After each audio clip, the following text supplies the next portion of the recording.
तो चलिए बुलेटिन में सबसे पहले आपको बता दें, दिग्गज आईटी कंपनी इन्फोसिस ने पहली तिमाही के नतीजे जारी कर दिए हैं और किस तरह के नतीजे रहे हैं इस पर बात करने के लिए हमारे साथ अब जुड़ गए हैं market expert Gaurang Shah. Sir, स्वागत है आपका सीएनबीसी आवाज पर। सर, सबसे पहले आपकी प्रतिक्रिया जानना चाहेंगे, इन्फोसिस के नतीजे और गाइडेंस आपको कैसे लगे?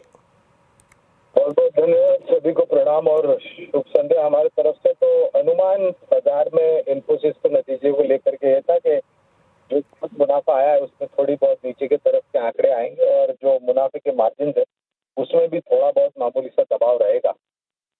बाकी आंकड़े मेरे सामने नहीं है, इसलिए विशेष रूप में ज्यादा टिप्पणी नहीं करूंगा, लेकिन मैं ये मानता हूँ कि आईटी क्षेत्र के नतीजे जो पहली तिमाही के हैं, जैसे हमने देखा था टीसीएस के नतीजे में थोड़ी बहुत हल्की सी निराशा की झलक दिखाई देती, तो वही आसार मुझे नजर आ रहे हैं फिलहाल टीसीएस के आंकड़ों में, इन्फोसिस के आंकड़ों में। लेकिन इनकी टिप्पणी क्या रहेगी आने वाले भविष्य के कारोबार को लेकर के, उस पर मेरे ख्याल से जो प्रेस कॉन्फ्रेंस हो वो ज्यादा अहमियत रखती।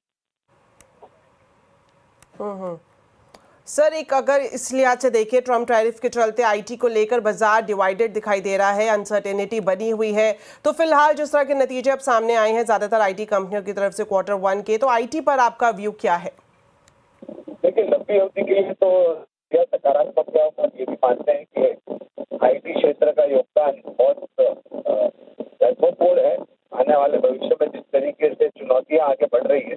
लेकिन दिक्कत अभी तक भारत और अमेरिका के बीच में जो टैरिफ को लेकर के एक ट्रेड डील होनी थी वो अभी हुई नहीं है। 1 अगस्त की तारीख दी गई है, लेकिन वहां पर भी नहीं लग रहा है कि 1 अगस्त तक ये ट्रेड डील हो जाएगी।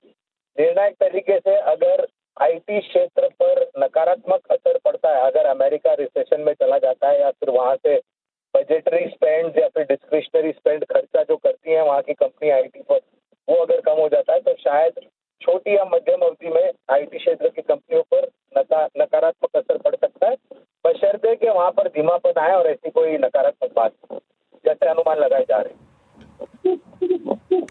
चलिए, शुक्रिया सर हमारे साथ जुड़ने के लिए और ये पूरी जानकारी बताने के लिए।